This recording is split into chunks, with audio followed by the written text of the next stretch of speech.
They sell more coats or something? Yes, if they've got them in. Always looking for the positives. As we've been hearing, lockdown rules are going to be eased today in various parts of the UK, in all 4 nations actually. Yeah. Let's explore what that means for the spread of the virus, also for our health in general, with one of our regular breakfast GPs, Dr. Nigat Arif. Lovely to see you again. Morning to you. So lots of changes today, and how are your patients feeling about them? I think we're really excited. I've got 3 groups of patients, Louise, that I've been talking to over the last couple of weeks about how we're going to approach the 12th of April. So my first group of patients are excited, they're happy.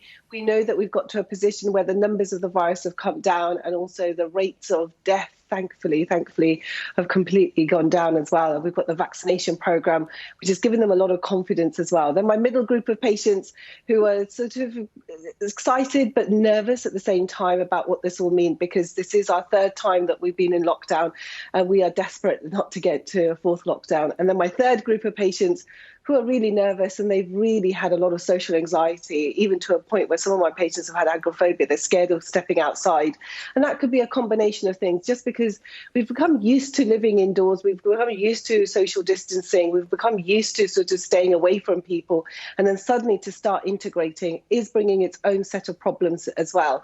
And I'm trying to consult with my patients on each different levels. I think this is something that, again, we've got to think of ourselves. We're in a global pandemic. This is around the world. And if we look abroad and what's happening, some places they're going into their 3rd wave, and unfortunately into further lockdowns as well. So we know that this virus can mutate and it can change. And so we can't become complacent. We know how viruses work.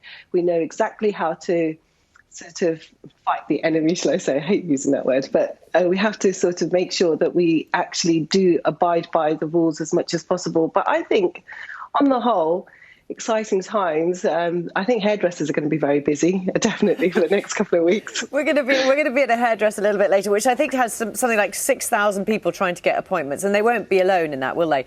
Let's also talk, for those people who are particularly anxious, have you got any kind of advice? Because there will be lots of people this morning watching our programme thinking, gosh, you know, this is actually a big change. What is your advice? I think the first thing is acceptance that this is a big change, and definitely voicing your concerns about the anxiety that you might have.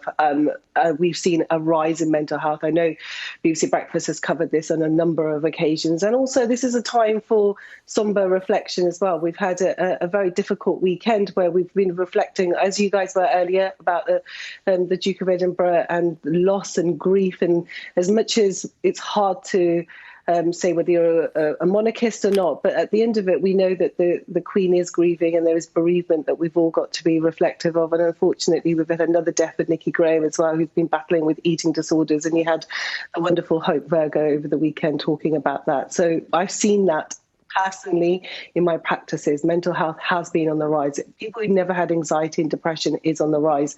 Ways that you can tackle it: firstly, always talk, never keep it bottled up inside. And I think that thankfully the taboo and stigma around mental health has decreased as well. Take baby steps. So if it is going outside, to only plan things that you know that you're capable of doing. Don't do any more. There's no pressure.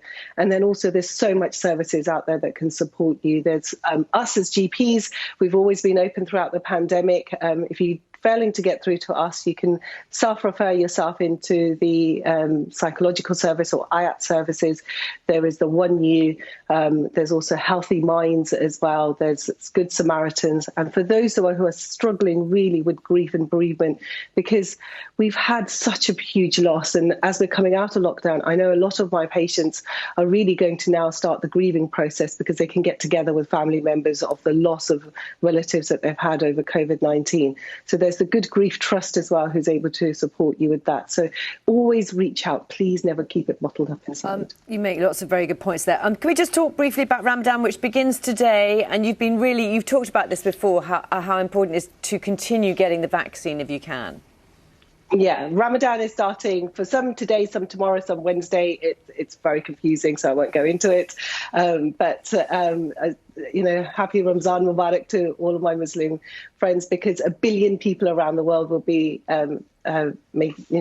observing the holiest month as Muslims that we observe. And it's really important that actually on this time we've had clarification from scholars and imams around the world. The British Islamic Medical Association, the Muslim Council have all said it's completely permissible for you to have your vaccine. So please, anybody listening who's concerned about having their first vaccine or even the second dose, please don't delay it. Make sure you get the vaccine, because this is going to help us to stay out of a fourth lockdown. We don't want to get into that.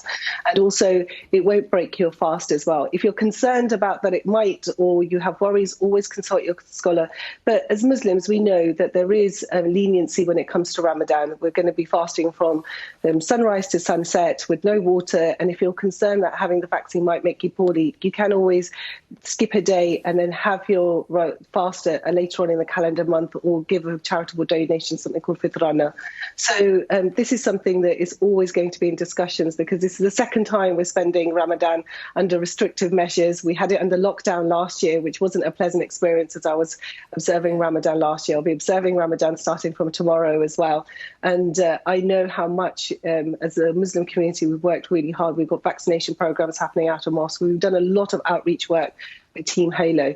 So I have great faith that Ramadan will go peacefully and safely, and I hope everybody enjoys it. Oh, well, you take care. Thank you very much indeed, Dr. Nigat Arif. Lovely to see you as always. Thank you.